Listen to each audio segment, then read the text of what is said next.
Hello and welcome to today's video where we're going to look at Azir specifically and how he affected Lol Esports in terms of DPM for mid laners. Um, I'm still deciding on how I want to title this video, so it's possible that I titled it in relation to narratives. On the Discord throughout spring, there was a narrative that the DPM stats were boosted and inflated due to Azir being so strong. Now, I figured why not do a video on that and see if that actually came to fruition. Out of the 46 mids, because I included Zero and Perks in this because they both played an equal amount of games in the LEC regular season. By the way, this is 100% regular season stats. I did not include playoffs in here at all.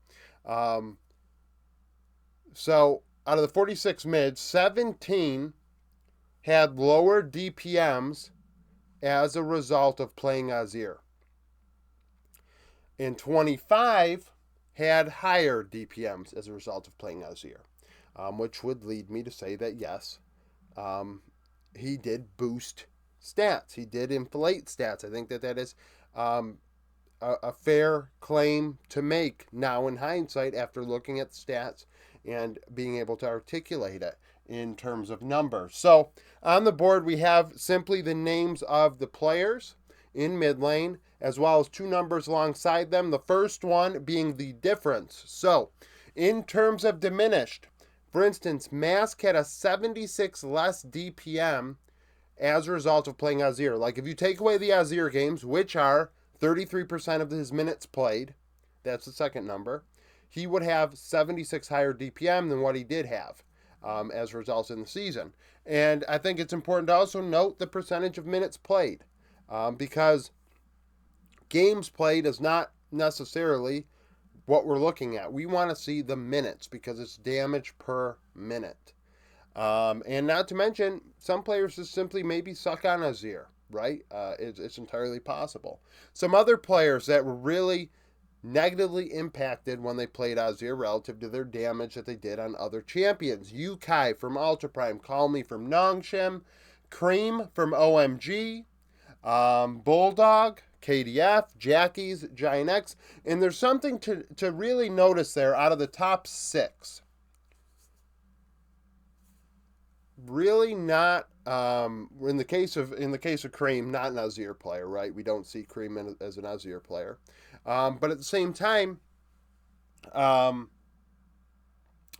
everyone else up there, what do we really think of them, right? Like Mask, Journeyman, finally get an opportunity in the LCS.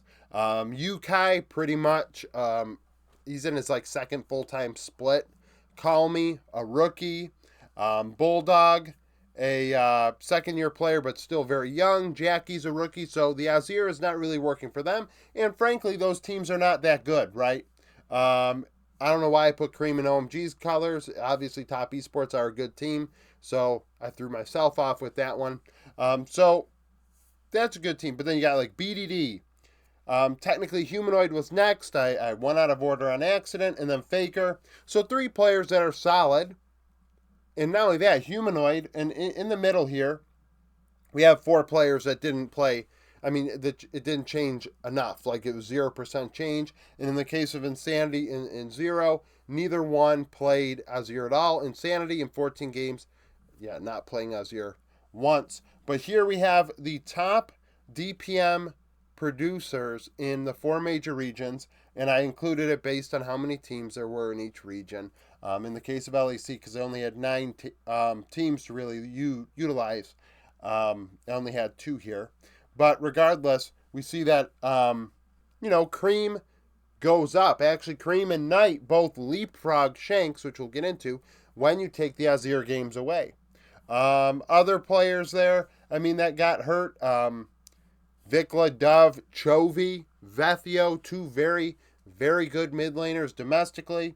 Yagao, Fofo, and something to know here. So the percentages, we have a 33 and a 30 for Call Me. Both players in Mask and Call Me playing a lot of Azir, and it actually not dealing as much damage as you would have liked. And then the next highest is actually Fofo. His DPM pretty much didn't change at all when you take away the Azir games, and he played it for almost a quarter of his minutes. Fofo is very underrated in terms of damage, and I'm coming around to that as time has went on here in the last year or so, even on in his times with EDG in 2023. Something also interesting in the middle here is Satab. So he played 25 games. I took away the games out of Kiahu in the total minutes of DRX and did the math and all that. And 31% of Satab's minutes were on Azir, but the DPM doesn't change. Now, his DPM was like under 600, which is rough. But regardless, in terms of boosted, so who are the most boosted players by Azir? Whose DPMs really skyrocketed? Well, APA and Jojo Pune lead the way. APA had a 47 higher DPM with Azir than without, and it accounted for 31% of his minutes. Jojo Pune 46 and 28% respectively. So both of them very boosted, and we see what happens in the LCS's case.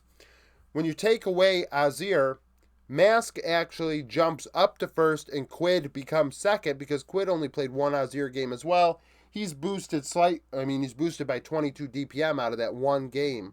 That just shows how dominant he was on Azir in that one in terms of damage. But still, second in DPM. LCK didn't change at all. Because Chovy, Bulldog, Faker actually all were negatively impacted by the Azir in terms of damage. Other players up here, Shanks, like I said, up 38 DPM because of Azir. He played it a lot at 19%. And then we have three LEC mids. Seiken, Nuke, Perks.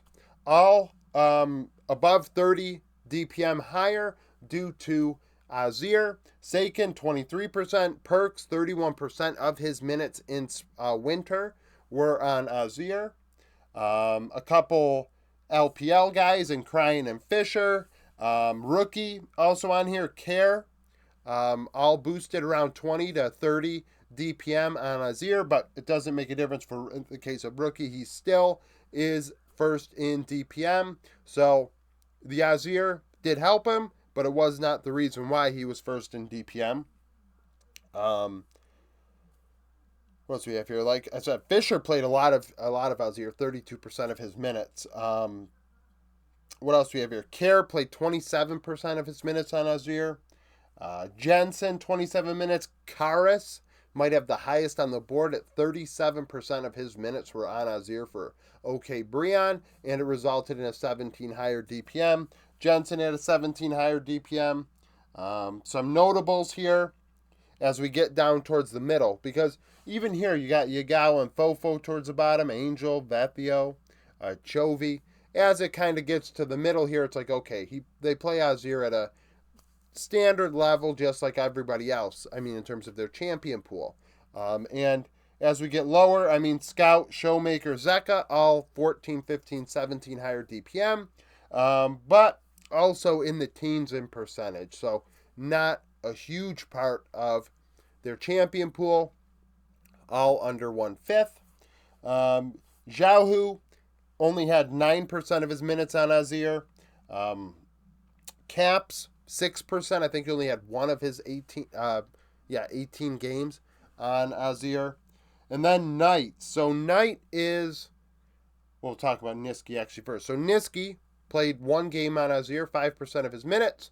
When you take the Azir damage away, Seiken drops out of the top two. Niski becomes the second strongest mid in DPM when you combine both winter and spring, by the way. I combined them both for the 9 mid laners that played full time. And Niski becomes second. Then there's Knight, who I definitely give a hard time to about his lack of Azir. He does not play it a lot, and I feel like it is a reason why he struggles internationally, because he does not play it enough. And I feel like if teams actually wanted to punish that more, they would just stop banning it, make him play it, because clearly he's not comfortable on playing it on the stage in big moments. And teams should probably kind of try and find a way to find any weak spot they can in a player like Knight's game, because Knight is in the conversation for best mid in the world, just right alongside Chovy. It's undeniable. The only tiebreaker to me is that Chovy can play Azir and Knight will not in big moments. So 2% of his minutes on Azir he played at one time, and it barely changes DPM. That's why he ends up 4th in DPM when you take the champion out of the stats. Also, something to note, I should have said this off the rip when I introduced this video. This is based on stats from Games of Legend. Leaguepedia DPM is actually slightly different than Game of Legend. So if you looked at Leaguepedia and you're like, these numbers don't make sense, that's why, because the numbers actually are not exactly the same. And I'm sure honestly, I only looked at that for LPL and then just said, screw it, we're going Game of Legend the rest of the way because it's easier to parse through the minutes played and things like that for specifically one champion. But I assume, well, I shouldn't assume anything. I'd like to think that the other 3 regions are pretty well uniform between the 2 databases, only because those stats are easily attainable, where LPL stats are a pain in the ass to get. So I could see the LPL stats being a little difficult to sort out. So comment down below with your opinions about this video if you liked it. I know it's a little different. This is the sort of content I do prefer. Just something to really wrap our head around, talk about narratives and whether they're valid or not. Thank you for watching. If you liked the video, like it, subscribe to the channel for daily League of Legends content. Follow me on Twitter, join the Discord, become a YouTube supporter, and I hope to see you again tomorrow.